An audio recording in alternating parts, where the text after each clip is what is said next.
सेवा में लक्ष्मी, भक्ति में गणेश, करुणा और विश्वास की सबसे सुंदर कथा। रात के सन्नाटे में वैकुंठ की दिव्य शांति फैली हुई थी। शेषनाग की शैया पर विराजमान भगवान विष्णु की आंखों में एक अनकही उदासी थी। ऐसी उदासी जो केवल देवताओं को नहीं बल्कि पूरे ब्रह्मांड को भीतर तक स्पर्श कर जाती है। ऐसा लग रहा था जैसे अनंत वैभव, अनंत शक्ति और अनंत ऐश्वर्य के बीच भी उनके मन में कोई खालीपन धीरे धीरे गहराता जा रहा हो। माता लक्ष्मी पास बैठी थीं। उनके मुख पर वही सौम्य मुस्कान थी, वही करुणा, वही वात्सल्य, लेकिन वे भी अपने स्वामी के मन की हलचल को समझ रही थीं। तभी भगवान विष्णु ने गहरी सांस लेते हुए कहा, लक्ष्मी, आज मेरा मन वैकुंठ में नहीं लग रहा। मुझे धरती पर जाना है, मनुष्यों की दुनिया को करीब से देखना है, उनके सुख दुख को महसूस करना है, उनकी आस्थाओं को समझना है।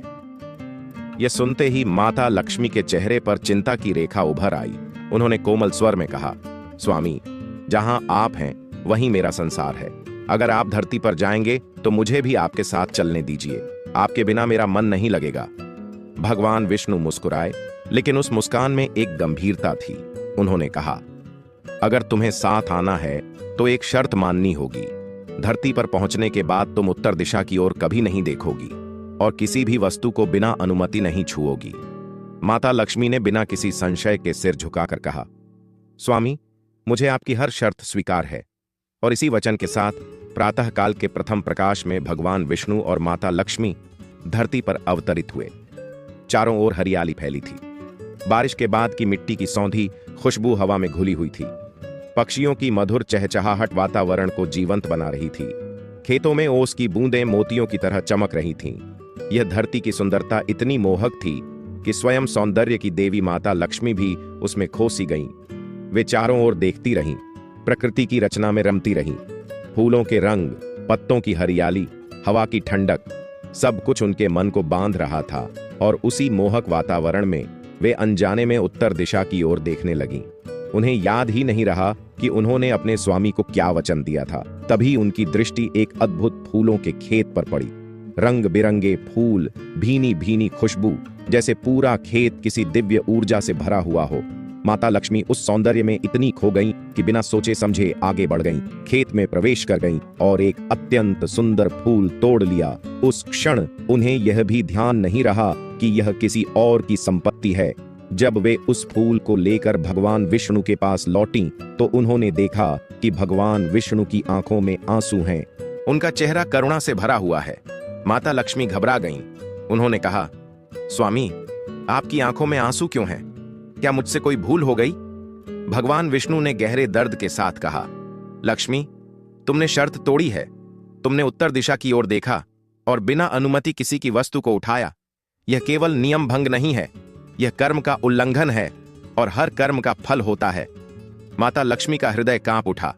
उन्होंने अपराध बोध से सिर झुका लिया। उनकी आंखों से अश्रु बहने लगे।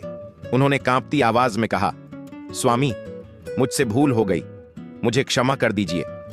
तब भगवान विष्णु ने करुण स्वर में कहा, यह दंड नहीं, यह कर्म का मार्ग है। तुम्हें 1 वर्ष तक एक साधारण मनुष्य के घर नौकरानी के रूप में रहना होगा। उसी घर में जहां से तुमने वह फूल लिया है, वहीं तुम्हें सेवा के रूप में इस कर्म का प्रायश्चित करना होगा। यह सुनकर माता लक्ष्मी मौन हो गईं। उन्होंने इसे दंड नहीं बल्कि धर्म का विधान समझकर स्वीकार कर लिया। और उसी क्षण दिव्य आभा विलीन हो गई। स्वर्णिम वस्त्र साधारण वस्त्रों में बदल गए, आभूषण ओझल हो गए और ऐश्वर्य की देवी एक साधारण गरीब बेसहारा युवती के रूप में धरती पर खड़ी थीं। एक ऐसी युवती जिसके चेहरे पर मासूमियत थी, आंखों में करुणा थी और हृदय में सेवा का भाव। और यहीं से शुरू होती है वह दिव्य यात्रा, जहां स्वयं माता लक्ष्मी मानव रूप में कर्म, सेवा, त्याग और भक्ति का अर्थ समझाने के लिए धरती पर उतरती है। एक ऐसी कहानी जो केवल चमत्कार नहीं बल्कि धर्म, करुणा और मानवीय मूल्यों की गहरी व्याख्या बन जाती है। सुबह का धुंधलका अभी पूरी तरह छोटा भी नहीं था। हवा में हल्की ठंडक थी और गांव की कच्ची गलियों में मिट्टी की सौंधी खुशबू बसी हुई थी। उसी शांत वातावरण में एक दुबली पतली साधारण वस्त्रों में लिपटी युवती धीरे धीरे कदम बढ़ाती हुई एक छोटे से मिट्टी के घर के सामने आकर रुकती है। आंखों में संकोच, चेहरे पर थकान और मन में एक अनकहा भय। वही माता लक्ष्मी अब मानव रूप में अपने दिव्य स्वरूप से कोसों दूर एक साधारण मनुष्य की तरह जीवन की पहली परीक्षा देने आई थीं। उस घर का नाम था माधव का घर। एक ऐसा घर जहां अमीरी नहीं थी, वैभव नहीं था, सिर्फ संघर्ष था, मेहनत थी और ईमानदारी थी। माधव एक साधारण मजदूर था। दिन भर मेहनत करके जो थोड़ा बहुत कमा लाता, उसी में उसका परिवार चलता था। उसकी पत्नी सरला सीधी सादी, संस्कारी और सहनशील स्त्री थी। 2 बेटे और 3 बेटियां, सब छोटे छोटे मासूम चेहरे, जिनकी आंखों में सपने तो थे लेकिन साधन नहीं थे। घर में टूटी खाट, मिट्टी का चूल्हा, फटे बर्तन और दीवारों पर गरीबी की परछाइयां साफ दिखाई देती थीं। माता लक्ष्मी ने कांपते स्वर में दरवाजा खटखटाया। सरला ने दरवाजा खोला तो सामने खड़ी उस युवती को देखकर चौंक गई। कौन हो तुम बेटी? युवती ने सिर झुकाकर कहा। मां, मेरा कोई नहीं है, कई दिनों से भूखी हूं, मुझे कोई काम दे दो, बस एक कोने में रहने की जगह दे दो, मैं मेहनत करूंगी, झाड़ू पोछा, बर्तन, खेत, जो कहोगी करूंगी। उसकी आवाज में कोई अभिनय नहीं था, कोई चालाकी नहीं थी, सिर्फ सच्चाई और विवशता थी। सरला का मन पिघल गया। उसी समय माधव भी बाहर आ गया। उसने पूरी बात सुनी, कुछ पल चुप रहा, फिर गहरी सांस लेकर बोला, बिटिया, हम खुद बहुत गरीब हैं, हमारी कमाई से घर मुश्किल से चलता है, लेकिन अगर 3 की जगह 4 बेटियां होती तो भी हमें पालना ही पड़ता। हम रूखा सूखा खाते हैं, वही मिलेगा। अगर तू उसी में खुश रह सके तो हमारे घर में रह सकती है। माता लक्ष्मी की आंखों में आंसू आ गए, लेकिन वे कृतज्ञता के आंसू थे। उन्होंने दोनों के चरण छूकर कहा, आपने मुझे जीवन दे दिया। और उसी क्षण से लक्ष्मी नाम की वह साधारण लड़की माधव के घर की नौकरानी बन गई। लेकिन वह नौकरानी नहीं, परिवार का हिस्सा बन गई। वह सबसे पहले उठती, सबसे बाद में सोती।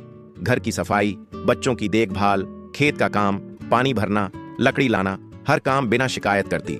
उसके व्यवहार में कोई अहंकार नहीं था, कोई थकान नहीं थी, सिर्फ सेवा थी। धीरे धीरे घर का वातावरण बदलने लगा। सरला के चेहरे पर तनाव कम होने लगा, बच्चों की आंखों में चमक आने लगी। माधव की मेहनत का फल बढ़ने लगा। जहां पहले दिन भर की मजदूरी से सिर्फ सूखा अनाज आता था, अब काम के अवसर बढ़ने लगे। लोग उसे ज्यादा काम देने लगे। बिना कारण ही उसकी आमदनी बढ़ने लगी। कुछ महीनों में उसने एक गाय खरीद ली, फिर दूसरी, फिर उसके दूध से आमदनी होने लगी। खेत में फसल अच्छी होने लगी, अनाज के भंडार भरने लगे। घर में पहली बार अच्छे कपड़े आए, बच्चों के चेहरे पर मुस्कान खिली। सरला अक्सर कहती, पता नहीं लक्ष्मी बिटिया के आने के बाद घर में कैसी बरकत आ गई है। लेकिन लक्ष्मी हर बार मुस्कुरा कर कहती, मां, ये सब आपके अच्छे कर्मों का फल है, मैंने कुछ नहीं किया। जबकि सच यह था कि उसके हर स्पर्श में कृपा थी, हर सेवा में आशीर्वाद था। लेकिन फिर भी वह स्वयं को साधारण सेविका ही मानती रही। 1 वर्ष बीतने लगा। गरीबी धीरे धीरे सम्मान में बदलने लगी। कच्चा घर पक्का होने लगा। टूटी खाट की जगह पलंग आए, फटे बर्तनों की जगह नए बर्तन आए। लेकिन सबसे बड़ा बदलाव धन का नहीं, मन का था। इस घर में प्रेम था, अपनापन था, कृतज्ञता थी। और यही वह भूमि थी जहां माता लक्ष्मी अपनी दिव्यता को छिपाकर मानवता की सेवा कर रही थीं। बिना पहचान, बिना महिमा, बिना आडंबर, सिर्फ सेवा, सिर्फ करुणा, सिर्फ प्रेम। और यही वह मौन चमत्कार था जो धीरे धीरे माधव के जीवन को साधारण से असाधारण बना रहा था। एक शाम थी। आकाश में हल्की हल्की लालिमा फैल रही थी। सूरज धीरे धीरे खेतों के पीछे डूब रहा था और हवा में एक अजीब सी शांति घुली हुई थी, जैसे प्रकृति स्वयं किसी दिव्य घटना की तैयारी कर रही हो। माधव दिन भर की मेहनत के बाद घर लौटा था। उसके हाथ में आज भी मजदूरी के पैसे थे, लेकिन अब उसकी चाल में थकान से ज्यादा संतोष था। घर के सामने पहुंचा तो उसने कुछ ऐसा दृश्य देखा जिसने उसके कदम रोक दिए। उसके छोटे से आंगन में, जहां रोज लक्ष्मी झाड़ू लगाती थी, जहां बच्चे खेलते थे, जहां सरला तुलसी को पानी देती थी, वहीं आज एक दिव्य प्रकाश फैला हुआ था। उस प्रकाश के बीच एक अलौकिक रूप में सजी हुई देवी खड़ी थीं। स्वर्णिम आभूषण, दिव्य वस्त्र, मुख पर अद्भुत तेज, आंखों में करुणा और आशीर्वाद का सागर। माधव का शरीर कांप गया। उसकी आंखों से आंसू बहने लगे। वह घुटनों के बल गिर पड़ा। उसके मुंह से बस यही निकला, मां, ये कौन सा रूप है? तभी देवी ने कोमल स्वर में कहा, माधव, मुझे पहचाना? उस स्वर को सुनते ही माधव की आत्मा कांप उठी। यह वही स्वर था जो रोज घर में काम करने वाली लक्ष्मी बिटिया का था। तभी सरला, बच्चे, पूरा परिवार बाहर आ गया। सब स्तब्ध, सब मौन, सबकी आंखों में भय, श्रद्धा और विस्मय एक साथ था। लक्ष्मी देवी ने आगे बढ़कर सरला का हाथ पकड़ा और कहा, मां, तुमने मुझे बेटी की तरह अपनाया, बिना यह जाने कि मैं कौन हूं तुमने मुझे भोजन दिया, सम्मान दिया, सुरक्षा दी। फिर उन्होंने माधव की ओर देखकर कहा, तुमने मुझे गरीब समझकर नहीं ठुकराया, बल्कि अपने संघर्ष के बीच भी मेरे लिए जगह बनाई। यही धर्म है, यही मानवता है। फिर उन्होंने सबको बताया कि वह साधारण कन्या नहीं, स्वयं माता लक्ष्मी है, जो कर्म के विधान से 1 वर्ष मानव रूप में इस घर में रहीं। पूरा परिवार यह सुनते ही रो पड़ा। सब हाथ जोड़कर गिर पड़े। मां, हमें क्षमा कर दो, हम अनजाने में आपसे काम करवाते रहे, आपको पहचान नहीं पाए। तब माता लक्ष्मी ने मुस्कुराकर कहा, इसमें कोई अपराध नहीं। अपराध होता अगर तुमने किसी गरीब बेटी को ठुकराया होता। तुमने जो किया वह मानव धर्म था और उसी का फल तुम्हें मिला। फिर उन्होंने अपना हाथ उठाकर आशीर्वाद दिया और कहा, माधव, सरला, तुम्हारे घर में कभी अभाव नहीं होगा। धन होगा लेकिन अहंकार नहीं होगा। संपत्ति होगी लेकिन क्रूरता नहीं होगी। सुख होगा लेकिन अधर्म नहीं होगा। तुम्हारी पीढ़ियां कभी भूखी नहीं सोएंगी और तुम्हारा घर हमेशा प्रेम और करुणा का घर बना रहेगा। जैसे ही ये शब्द निकले, आकाश में दिव्य प्रकाश फैला, शंखनाद गूंज उठा, एक स्वर्णिम रथ प्रकट हुआ। स्वयं भगवान विष्णु का तेज उसमें झलक रहा था। माता लक्ष्मी ने परिवार की ओर अंतिम दृष्टि डाली, वह दृष्टि जिसमें मां का स्नेह था, देवी की करुणा थी और ईश्वर की शांति थी। और धीरे धीरे वह रथ आकाश की ओर बढ़ने लगा। माधव का परिवार हाथ जोड़कर रोता रहा, लेकिन उनके आंसू दुख के नहीं थे, कृतज्ञता के थे, श्रद्धा के थे, प्रेम के थे। और जब दिव्य प्रकाश विलीन हुआ तो आंगन फिर वही साधारण आंगन था, लेकिन अब वह स्थान साधारण नहीं रहा था, वह तीर्थ बन चुका था, क्योंकि वहां सेवा, करुणा और धर्म की पूजा हुई थी। और यही इस कथा का सत्य था कि माता लक्ष्मी केवल मंदिरों में नहीं रहती, वे उन घरों में वास करती हैं जहां करुणा होती है, जहां भूखे को भोजन मिलता है, जहां बेसहारे को सहारा मिलता है, जहां किसी को इंसान समझकर अपनाया जाता है, क्योंकि वहीं सच्चा वैकुंठ बसता है। गांव के उसी वातावरण में जहां माधव के घर की कथा लोगों की आस्था बन चुकी थी, वहीं एक और घर था, बाहर से साधारण, भीतर से संघर्षों से भरा हुआ। इस घर में रहती थी एक मासूम लड़की, नाम था संतोषी। बचपन में ही मां का साया उठ गया था और पिता ने दूसरी शादी कर ली थी। नई मां गायत्री बाहर से सभ्य लेकिन भीतर से कठोर स्वभाव की थी। उसे संतोषी फूटी आंख नहीं भाती थी। हर काम में डांटना, हर बात में तिरस्कार, हर पल अपमान, यही संतोषी का बचपन था। लेकिन उस बच्ची के दिल में शिकायत नहीं थी, केवल एक सहारा था। भगवान गणेश, एक छोटी सी मिट्टी की प्रतिमा, एक कोने में रखा दीपक और रोज की सच्ची पूजा। संतोषी के लिए भगवान गणेश केवल मूर्ति नहीं थे, वे उसके अपने थे, उसके मित्र थे, उसके माता पिता थे। जब दुनिया उसे कठोर लगती थी तो वह उनके सामने बैठकर रो लेती थी। जब भूख लगती थी तो उन्हें भोग चढ़ाकर खुद थोड़ा सा प्रसाद खा लेती थी। गायत्री यह सब देखकर चिढ़ जाती, ताने मारती। ऐसा लगता है जैसे भगवान गणेश सिर्फ तेरी ही सुनते हों, घर का काम मैं करूं और तू पूजा में बैठी रहे। पिता भानु प्रकाश समझाते, भक्ति से मन को शांति मिलती है, लेकिन घर का माहौल संतोषी के लिए हमेशा भारी ही रहता। समय बीतता गया, गणेश चतुर्थी आई, पूरे गांव में उत्सव, प्रतिमाएं, ढोल नगाड़े। लेकिन संतोषी के घर में डर था कि कहीं उसकी मां प्रतिमा न फेंक दे। किसी तरह संतोषी ने पिता को मनाया और एक छोटी सी गणेश प्रतिमा घर आई। उसने पूरे मन से पूजा की, जैसे वर्षों की पीड़ा उस पूजा में बह गई हो। लेकिन उसी रात गायत्री ने क्रोध में आकर प्रतिमा को उठाकर आंगन की मिट्टी में दबा दिया, यह सोचकर कि अब यह पूजा बंद होगी। सुबह संतोषी उठी तो प्रतिमा गायब थी। उसका संसार जैसे टूट गया।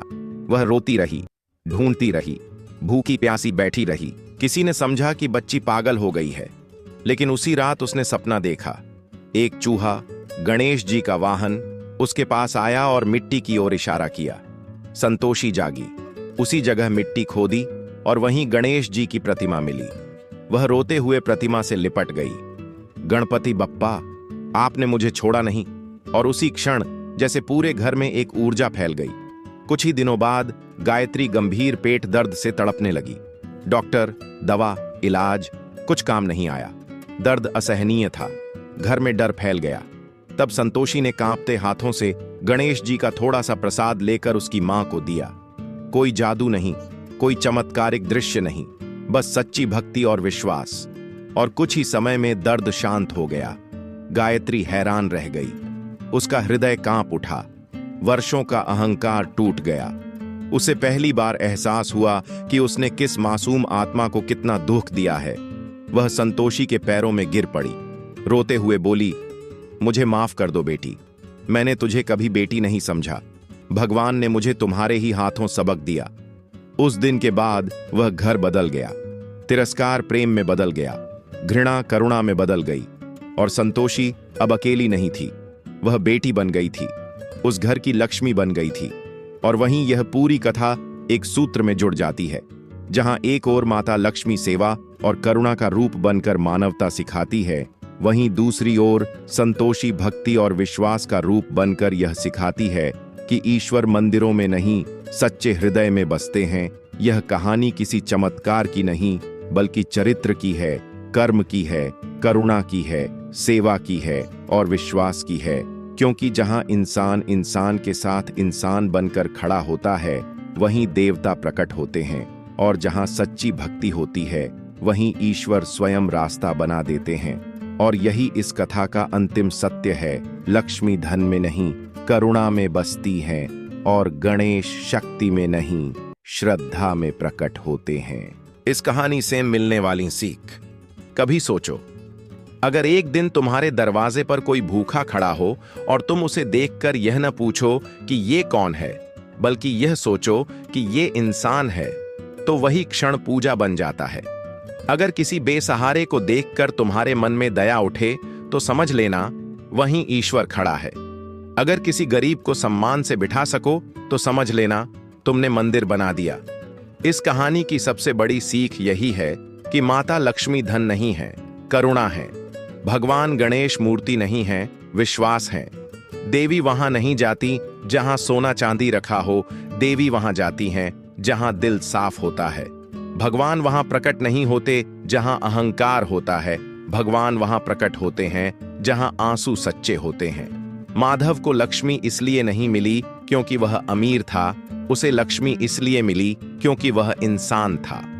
संतोषी को गणेश इसलिए नहीं मिले क्योंकि उसने बड़ी पूजा की, उसे गणेश इसलिए मिले क्योंकि उसने टूटे दिल से भरोसा किया।